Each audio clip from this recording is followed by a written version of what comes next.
2 Coríntios, capítulo 10, o versículo 4 e 5 diz assim a palavra: as armas com as quais lutamos não são deste mundo, mas, ao contrário, poderosas em Deus para destruir fortalezas. Destruímos os argumentos de toda altivez que se levanta contra o conhecimento de Deus e levamos cativo todo pensamento para torná-lo obediente a Deus. Vamos orar mais uma vez? Pai, em nome de Jesus, nós ouvimos a Tua palavra e queremos continuar ouvindo. Deus, em nome de Jesus, usa-me como canal da Tua graça, que eu não venha falar nada de mim mesmo, mas somente aquilo que foi instruído pelo Teu Espírito Santo. Senhor, que o Senhor toma cativo cada pensamento, cada mente nesta noite, que a Tua palavra, Papai, venha penetrar em nossos corações, venha causar em nós, meu Pai, um desejo, um anseio de mudança, de novidade de vida, que possamos sair daqui transformados, cheios do Teu Espírito Santo, Pai. Toma, Papai, em nome de Jesus, cada coração agora neste momento, tira toda a ansiedade, toda a preocupação, Pai, que nós possamos separar esse tempo para Te ouvir, Senhor, e que tudo seja para a honra e glória do Teu nome. É assim que nós Te adoramos, com uma salva de palmas, amém e amém.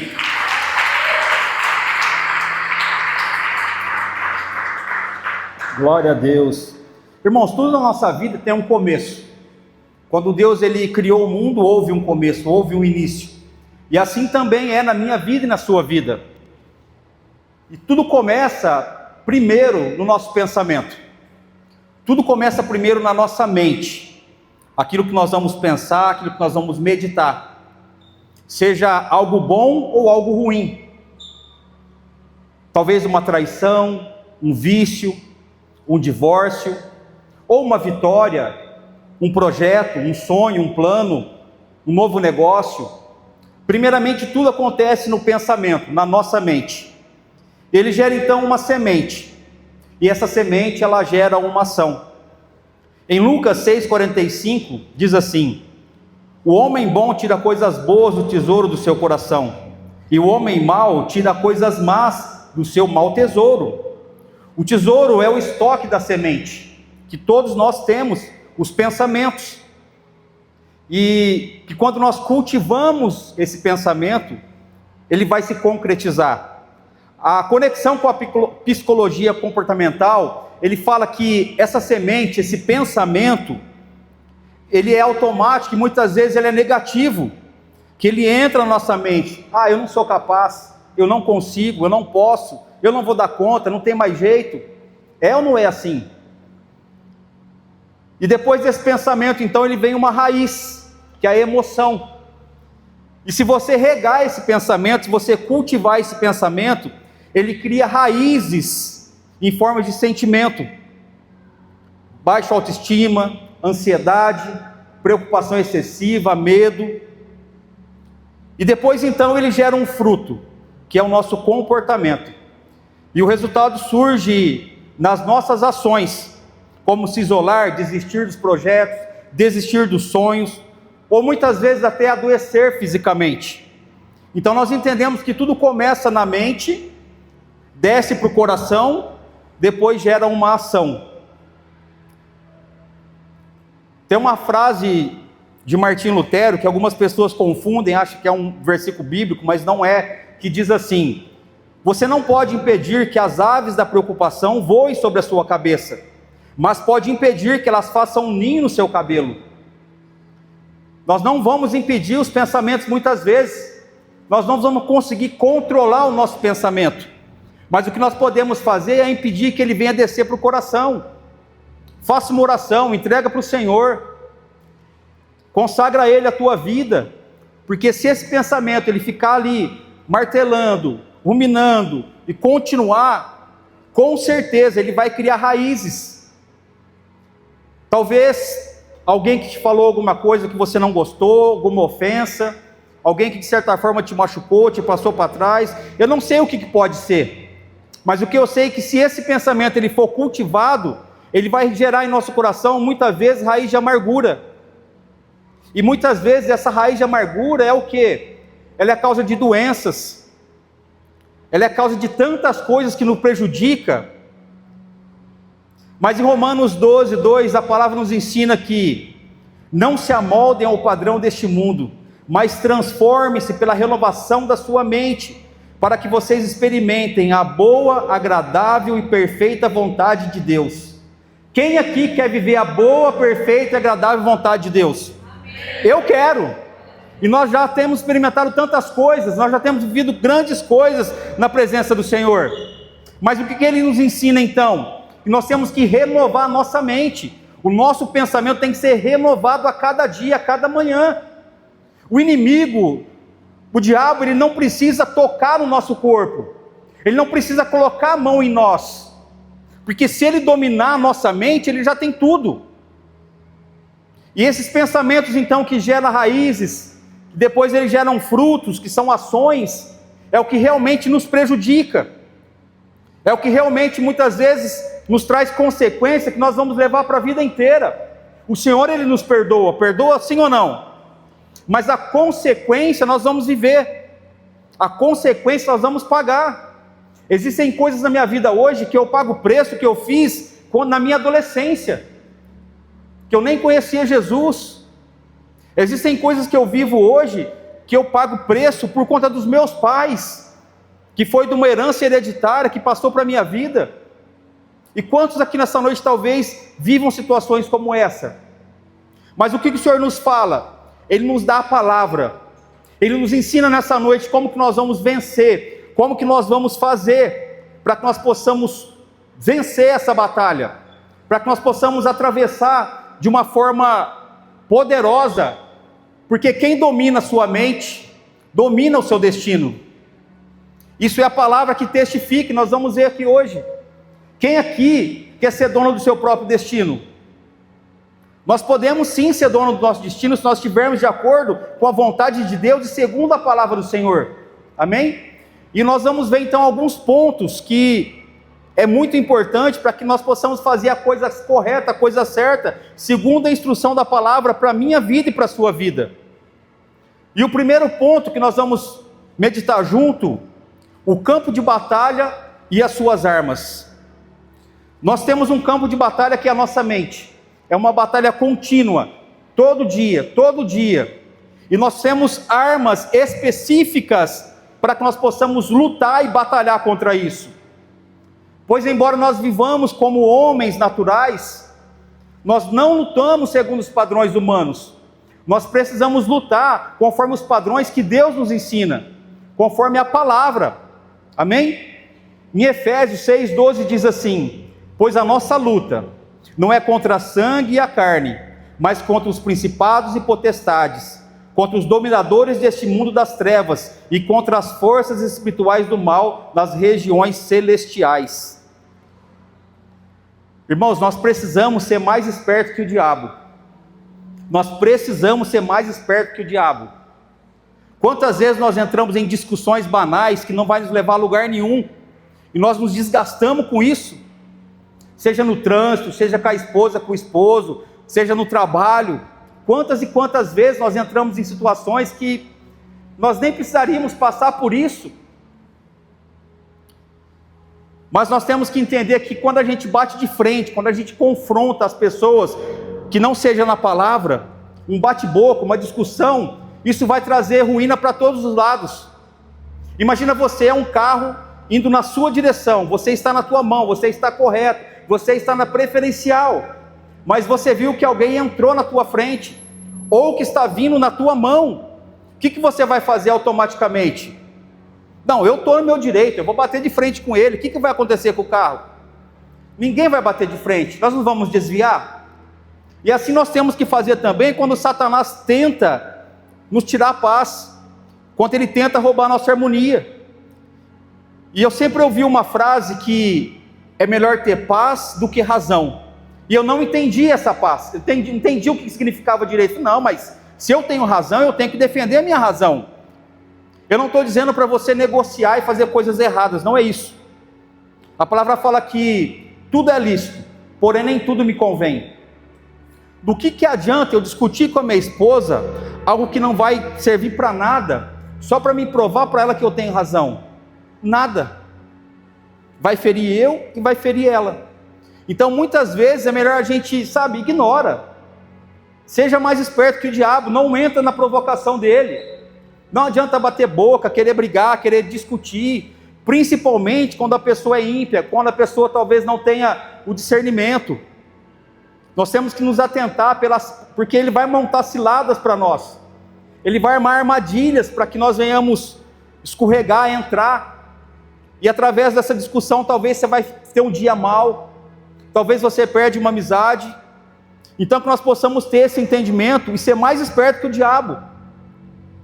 Em muitos momentos é melhor ter paz do que razão, porque a razão não vai nos levar a nada. A armadura da fé é o capacete da salvação, ele nos protege contra as mentiras e ciladas de Satanás. Quando nós temos então esse revestimento, essa armadura de Deus, nós entendemos um pouco melhor, que muitas vezes é você calar, ficar quieto, suportar ali, depois você ora, e muitas vezes, quando nós estamos certos, o próprio Deus se levanta a nosso favor, porque a palavra testifica que Ele é o nosso justificador, a palavra testifica que é Ele que vai na nossa frente. Em Efésios 6, 11 e 17 diz assim: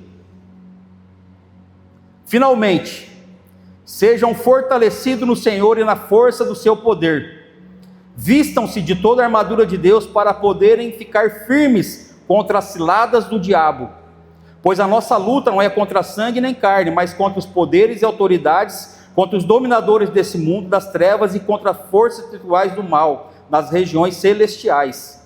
Por isso, vistam-se de toda a armadura de Deus para que possa resistir o dia mau e permanecer inabaláveis depois de terem feito tudo. Assim, permaneçam firmes, cingidos com o cinto da verdade, vestindo-se com a couraça da justiça e tendo os pés calçados com a prontidão do evangelho da paz. Além disso, usem o escudo da fé, com o qual vocês poderão apagar todas as setas inflamadas do maligno, e usem sempre o capacete da salvação e a espada do Espírito, que é a palavra de Deus. Quem aqui já foi injustiçado? Quem aqui já levou, talvez, palavras que não mereciam? Quantas e quantas e quantas lutas nós já passamos e ainda vamos passar. Enquanto nós caminharmos nesse mundo, principalmente quando nós estivermos na direção de Cristo, nós vamos andar na contramão do mundo. Imagina se você pegar um grande centro, pega São Paulo, por exemplo, e você quiser andar de carro lá na contramão, como que vai ser a tua vida? Assim é viver em Cristo, assim é seguir a palavra, não é fácil. É luta, é guerra, é batalha, é levante, é afronta, mas a palavra fala que não é pela força do nosso braço, não é pela nossa inteligência, não é pela nossa capacidade. Nós jamais poderíamos, irmãos, nós jamais teríamos condições de enfrentar um adversário tão forte como Satanás. Eu não quero aqui dar ênfase para ele, eu não quero aqui ameaçar ou colocar medo, não, mas nós temos que entender quem que é o nosso inimigo. Por isso que nós precisamos revestir da armadura de Deus, porque Ele é expert em tudo, Ele conhece desde o primeiro homem. Quando você pega um psicólogo, uma psicóloga que ela é entendida do assunto, ela olha para você, ela faz uma leitura comportamental, ela já sabe como que você está. Quando você pega um psiquiatra, então, eles conseguem ler no seu corpo, no seu falar, no seu agir, nas posições, nos gestos. Ele faz uma análise comportamental infalível. Agora imagina Satanás, que já nos conhece desde o primeiro homem. Ele não tem o poder de ler o nosso pensamento. Ele não tem esse poder, somente Deus tem. Mas ele consegue ler o nosso comportamento. Ele consegue ler o nosso olhar. Ele consegue saber se a gente está mentindo ou não. Ele consegue ver se a gente está com medo, se a gente está feliz, se a gente está alegre. Ele consegue ver essas leituras pelos sinais, porque o nosso corpo fala. Então, se nós formos guerrear com a força do nosso braço, com a nossa inteligência, com o nosso intelecto, nós não seríamos capazes de vencer essa batalha. Mas quando nós nos revestimos da armadura de Deus, já não é mais a minha força, já não é mais a tua força, já não é mais o meu braço ou o teu braço, é o poder do próprio Deus, que nos reveste, que nos enche, que nos capacita, que nos dá sabedoria. Jesus, ele disse para os discípulos: olha, não se preocupa, Porque vai chegar aquele dia que o Espírito Santo vai trazer à memória de vocês tudo aquilo que vocês têm que falar. Mas para que isso venha acontecer, nós temos que ler a palavra, nós temos que buscar, nós temos que estar cheios do Espírito Santo. E Ele vai nos conduzir, Ele vai nos orientar. E nós precisamos também capturar os nossos pensamentos. A Bíblia, ela nos orienta a levar cativos os pensamentos à obediência a Deus. Mas como assim? O que significa isso?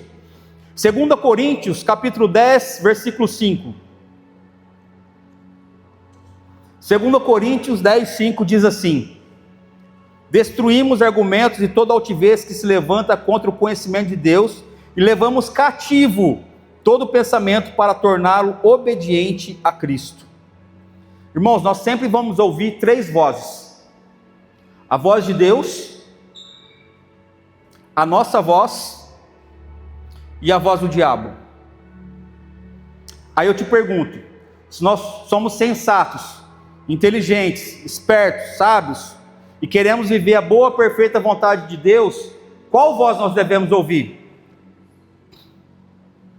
Não deixa dúvida, nós precisamos ouvir a voz de Deus, porque muitas vezes a nossa própria voz, ela é falada através das emoções.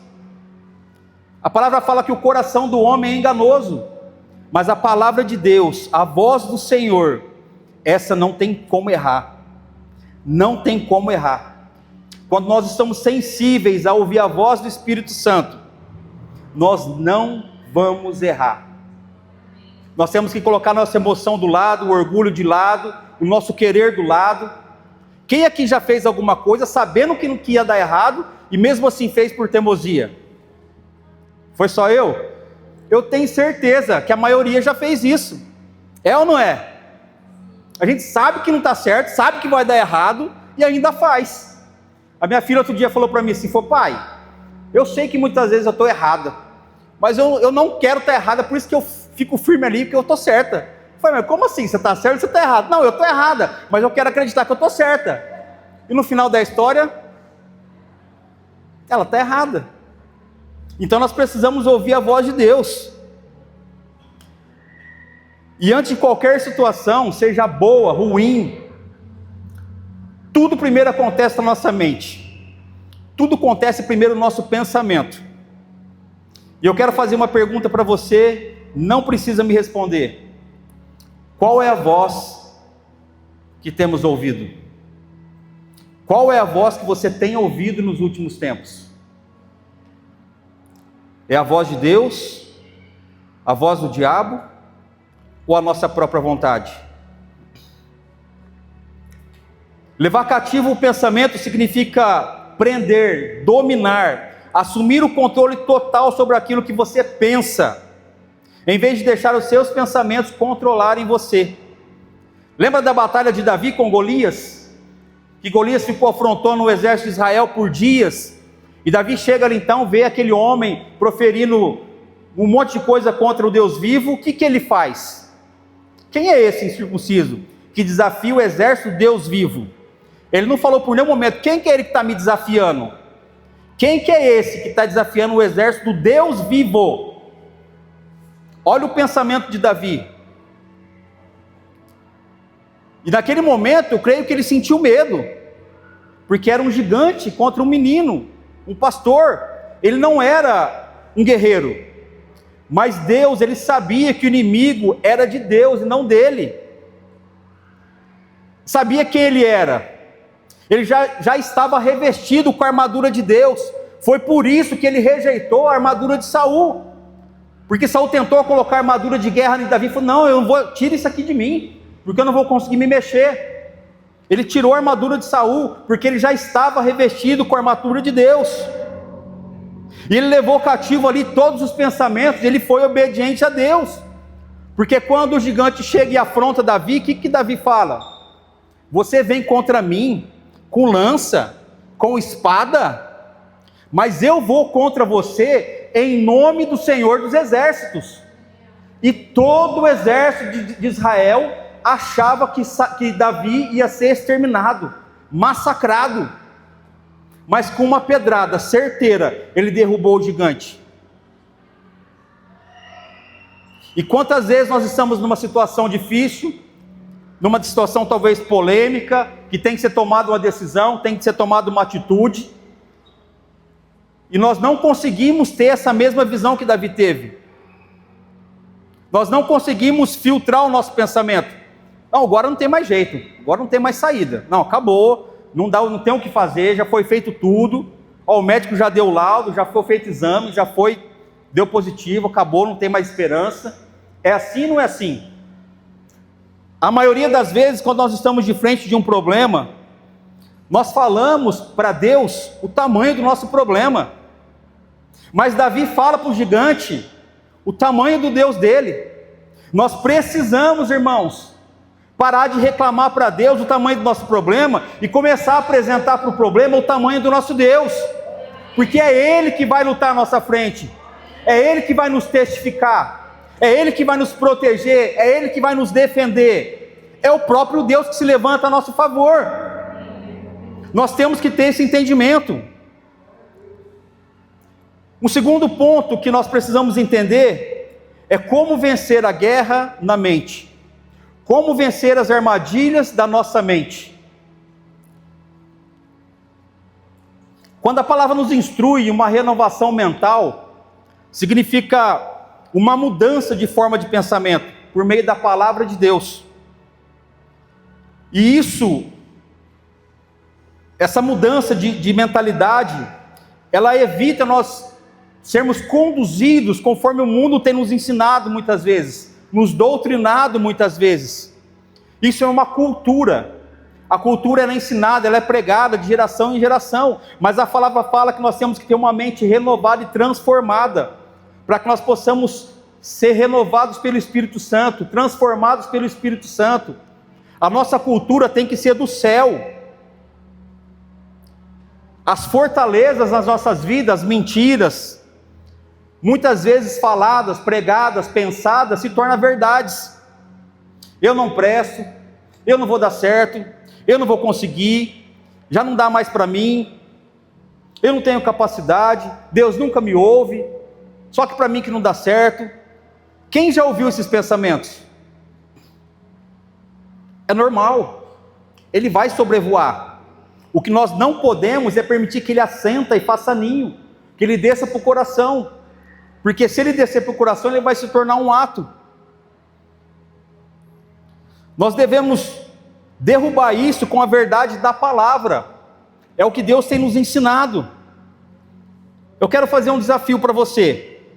Diga para alguém do seu lado quem você é, sem dizer o que você faz.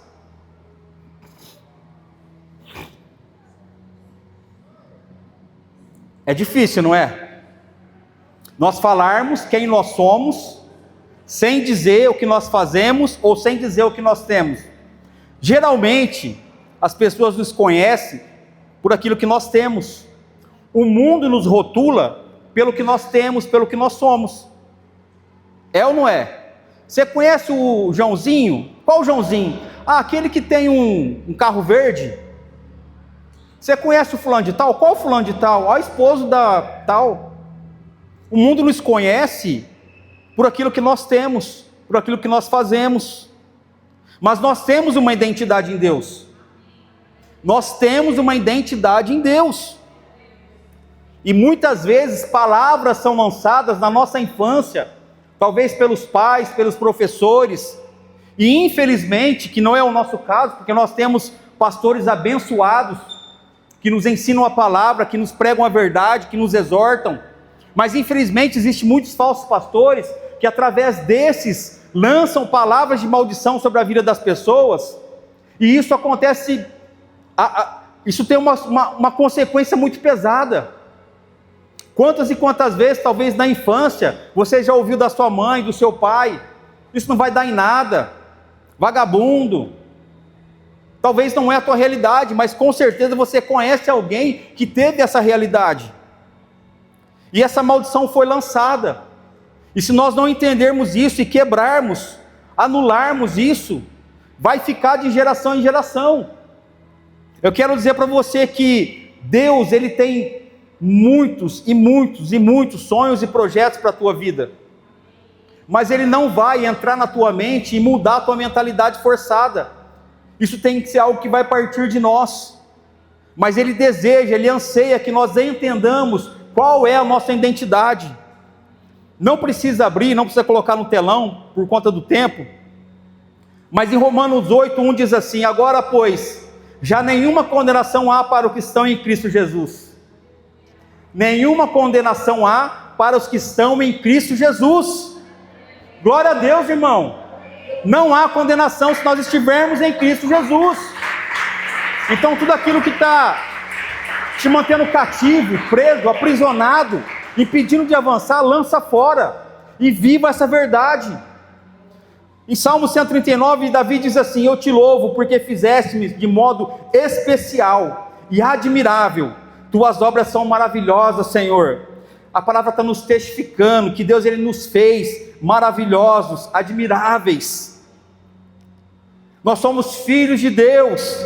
Vede que grande amor o Pai nos tem dado para que sejamos chamados filhos de Deus. 1 João 3:11. Nós somos escolhidos por Deus e amados por Deus, porque Deus escolheu nele antes da criação do mundo, para sermos santos e sem culpa em sua presença. Efésios 1:4. Nós somos uma nova criação. Se alguém está em Cristo, é nova criatura. As coisas antigas já passaram, eis que surgiram novas coisas. 2 Coríntios 5:17. Nós somos perdoados e salvos. Nele temos a redenção por meio de sangue, perdão dos pecados, de acordo com as riquezas da graça de Deus. Efésios 1:7. Nós somos amigos de Jesus. Não somos chamados de servos. Eu os tenho chamado amigos. João 15:15. Nós somos templos do Espírito Santo. Acaso não sabe que o corpo de vocês é santuário do Espírito Santo que habita em vocês? Irmão, nós carregamos dentro de nós uma fração do poder de Deus. Isso é maravilhoso. É isso que a palavra diz que eu e você é isso que nós somos. Não é aquilo que o mundo tenta descer goela abaixo. Não é aquilo que talvez na infância você ouviu de pessoas que não tinham sabedoria, influenciadas por pessoas ou por situações que muitas vezes eram demônios. Não. Essa é a identidade que Deus tem para a minha vida e para a tua vida. E nós precisamos também um foco no que é puro e verdadeiro. Nós temos que manter a nossa mente ocupada com o que é verdadeiro, porque o que é justo, o que é puro, é admirável e traz paz. Filipenses 4:8. Finalmente, irmãos, pensem em tudo que for verdadeiro, tudo que for digno de respeito, tudo que for justo, tudo que for puro, tudo que for amável, tudo que for de boa fama, em tudo que houver alguma virtude ou algo de louvor. É isso que nós temos que ter o pensamento concentrado. É isso que nós temos que trazer à memória todos os dias. Todos os dias, todos os dias. E nós precisamos também ter uma resistência ativa, porque a recomendação é submeter-se a Deus e resistir ao mal. Mas para que os pensamentos de medo e opressão vão embora, nós temos que entender, porque em Tiago 4:7 diz: portanto, submetam-se a Deus, resistam ao diabo, e ele fugirá de vocês. Resistam ao diabo, porque ele fugirá de vocês. Mas para que nós possamos resistir ao diabo, nós temos que nos submeter a Deus. É os nossos pensamentos que vai nos conduzir a viver essa verdade. E muitas vezes nós vivemos com ansiedade no dia de amanhã, é ou não é? Quem aqui está preocupado que amanhã é segunda-feira? Aí, ó. Amanhã já tem um mal de cada dia. Deixa o amanhã, vamos viver hoje. Vamos filtrar os nossos pensamentos, vamos tentar entender o que Deus tem nos ensinado hoje. Porque em Mateus 6,4 diz: portanto, não se preocupe com o amanhã, pois o amanhã trará suas próprias preocupações. Bastam a cada dia os seus próprios problemas. Irmãos, o diabo ele nos prende no passado, ou ele sempre nos joga para o futuro, para que nós não venhamos viver o hoje de Deus. E se você for parar para analisar, O passado já foi. Passou. Passou. Acabou. Não vamos voltar mais atrás. O futuro a Deus pertence. Então o que nos resta é viver hoje. E quantas vezes nós não conseguimos aproveitar oportunidades que Deus tem nos dado, momentos que Deus tem nos dado, por conta de preocupações futuras? Será que nós temos tido tempo de qualidade com os filhos, com a esposa, com o esposo, com os pais?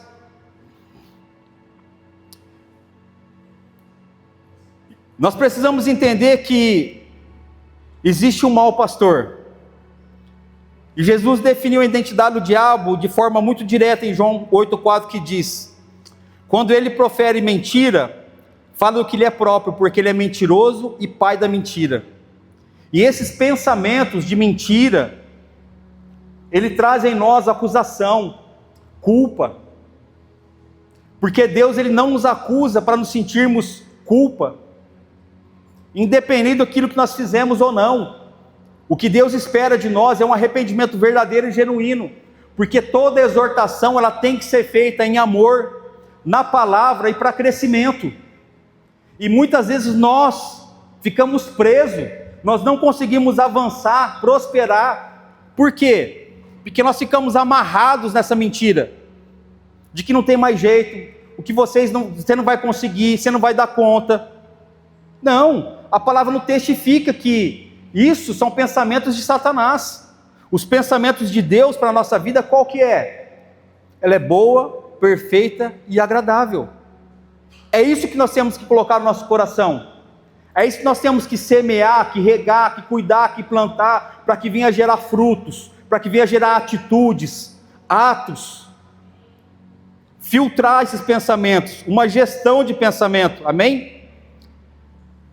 E o terceiro ponto que eu quero meditar com vocês é como blindar a nossa mente. Como que nós podemos blindar a nossa mente? Nós temos que vigiar, irmãos, em tudo o que entra na nossa vida. Tudo que nós vemos, que nos ouvimos, alimenta a nossa mente. Não dá para ter uma mente santa alimentando-se de conteúdo imundo. Infelizmente, o mundo tem nos oferecido muito isso hoje, principalmente através do celular. Não conseguiremos ter uma mente curada, sarada, transformada, santa, se nós estamos enchendo ela de conteúdos mundanos, imundos. Não tem como, não há possibilidade. E nós temos que tomar muito cuidado também com quem nós ouvimos na internet, porque infelizmente a palavra não testifica que nem todos serão verdadeiros pastores, nem todos serão verdadeiros profetas. Nós temos que ouvir quem nós conhecemos, em quem nós vemos os frutos, em que nós sabemos a idoneidade, o caráter. E nós precisamos renovar todos os dias a nossa mente, dia após dia, dia após dias. Em Filipenses capítulo 4, versículo 8, diz assim a palavra: finalmente, irmãos, pensem em tudo que for verdadeiro, tudo que for digno de respeito, tudo que for justo, tudo que for puro, tudo que for amável, tudo que for de boa fama, em tudo que houver alguma virtude ou algo de louvor. Uma mente, irmãos, não se limpa uma vez só e está tudo certo. A mente ela tem que ser igual ao nosso corpo. Assim como nós tomamos o banho todo dia para nos limpar, a mente tem que ser renovada todos os dias. Nós precisamos renovar a nossa mente todos os dias, através da leitura, através de oração, através de busca, de santificação, de coisas que vão nos engrandecer, que vão nos fazer crescer. Nós precisamos declarar a vitória na nossa vida, e parar de falar sobre derrotas. Infelizmente, muitas vezes é isso que nós fazemos, sem perceber. A nossa boca profetiza o que a nossa mente vai viver. E o que você quer viver? Porque aquilo que você escolher viver, você vai ter que profetizar. Uma coisa é fato: se você não quer ver materializado, não verbalize. Eu falo sempre para minha esposa: se você não quer ver materializado, não verbalize. Ah, mas o meu dia não está bom. eu estou cheio de problema, tem várias situações, vai resolver você ficar falando? Não. Você vai gerar coisas piores, vai dar munição para Satanás, para ele poder te atacar mais e mais. Agora, é diferente quando você senta com uma pessoa, abre o coração, olha, eu preciso conversar, eu preciso orar, eu preciso de instrução. Isso não é murmurar, isso não é reclamar, isso é pedir ajuda, isso é buscar orientação, isso é buscar conselho. Agora, parece que é um mal nosso, né? Tudo bem, como é que você está? Ah, está muito calor. Aí começa o inverno, como é que está? Está muito frio. Não é assim? Nós temos que vigiar, porque tudo aquilo que nós verbalizamos vai se concretizar, vai materializar. Em Provérbios 18, 21, a palavra diz que na língua tem o poder para dizer vida ou morte. Com o fruto dela você se alimentará. A nossa boca, a nossa língua, ela tem poder para trazer vida e para trazer morte. E o que ela tem trazido na sua vida? Não responde para mim. O que você tem verbalizado? O que você tem orado? O que você tem pensado? Medita nesse tema. Medita nesse tema. O que você espera de Deus? O que você veio buscar aqui hoje? Porque quem domina a sua mente, domina o seu destino. Quem domina a sua mente, governa todas as outras coisas, emoções, sentimentos, tudo. Eu quero já pedir para o Guto se posicionar, por favor. E uma pessoa que eu sempre pego como exemplo, que eu aprendo muito com ele todos os dias, é o nosso amado irmão Paulo, que ele nos ensina a prosseguir rumo ao alvo. E é um dos exemplos de pensamento mais poderosos que eu já vi, de homens como eu e você. Em Filipenses 3, 12, 15, ele diz assim: não que eu já tenha obtido tudo isso, ou tenha sido aperfeiçoado, mas prossigo para alcançá-lo, pois para isso também fui alcançado por Cristo Jesus. Irmãos, não penso que eu mesmo já o tenha alcançado, mas uma coisa eu faço: esqueço-me das coisas que ficam para trás e avanço para as que estão diante de mim. Prossigo para o alvo, a fim de ganhar o prêmio do chamado celestial de Deus em Cristo Jesus. Todos nós que alcançamos a maturidade, devemos ver essas coisas dessa forma. E se algum aspecto você pensa de modo diferente, isso também Deus esclarecerá. E ele diz também em Tessalonicenses 5,18: deem graça em todas as circunstâncias, pois esta é a vontade de Deus para vocês em Cristo Jesus. Como é difícil nós darmos graça em todos os momentos. Deem graça em todas as circunstâncias. Não é dar graça por tudo, é em tudo, seja boa ou seja ruim. Em Filipenses 4, 11 e 13 ele diz assim: não estou dizendo isso porque esteja necessitado, pois aprendi a contentar-me em toda e qualquer circunstância. Sei o que é passar necessidade e sei o que é ter fartura.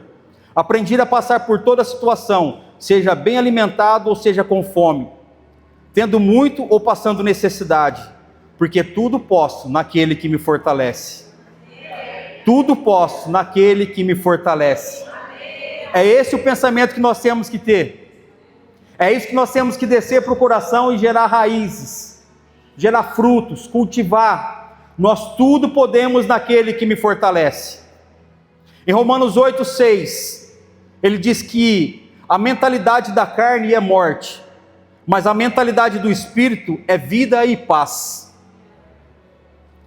O diabo não pode roubar a nossa salvação, ele não tem esse poder, mas se ele dominar a nossa mente, ele vai roubar a nossa alegria, a nossa família, o nosso propósito, e nós não podemos permitir, porque a palavra fala que o ladrão vem apenas para roubar, matar e destruir, e Jesus fala: eu vim para que tenham vida e tenham vida eterna. Esse ladrão que fala aqui em João 10, 10, são falsos religiosos, falsos líderes, falsos pastores, o mau pastor. Ele estava ali somente para interesses próprios, para ganhar dinheiro, para tirar vantagem sobre as ovelhas. Exploravam, abandonavam e maltratavam o povo de Deus, as ovelhas, tudo para benefício próprio. Mas mesmo que a palavra não fala que esse ladrão é o próprio Satanás, em João 10 nós entendemos que o caráter de roubar, matar e destruir descreve perfeitamente o diabo. E é isso que ele vai empenhar, dedicar em fazer todos os dias nas nossas vidas: roubar, matar e destruir. Roubar os nossos sonhos, matar a nossa fé e destruir a nossa esperança. Mas nós servimos um Deus, e Ele está aqui hoje, e Ele testifica no meu e no teu coração. Ele confirma mais uma vez e diz: eu vim para que vocês tenham vida e a tenham em abundância. Eu vim para que tenham vida e a tenham em abundância. Porque Deus amou o mundo de tal maneira que deu seu Filho unigênito, para que todo que aquele nele crê não pereça, mas tenha vida eterna. Esses são os pensamentos de Deus para a minha vida e para a sua vida. Ele entregou o que Ele tinha de melhor, seu único Filho amado, por amor à minha vida e à tua vida. Eu quero te convidar a colocar-se de pé, você fechar os teus olhos, e se de repente ainda ficou alguma dúvida, eu quero que você, de olhos fechados, preste bastante atenção no que eu vou ler para você. Está lá em Isaías 43. Ele diz para o meu e para o teu coração: mas agora assim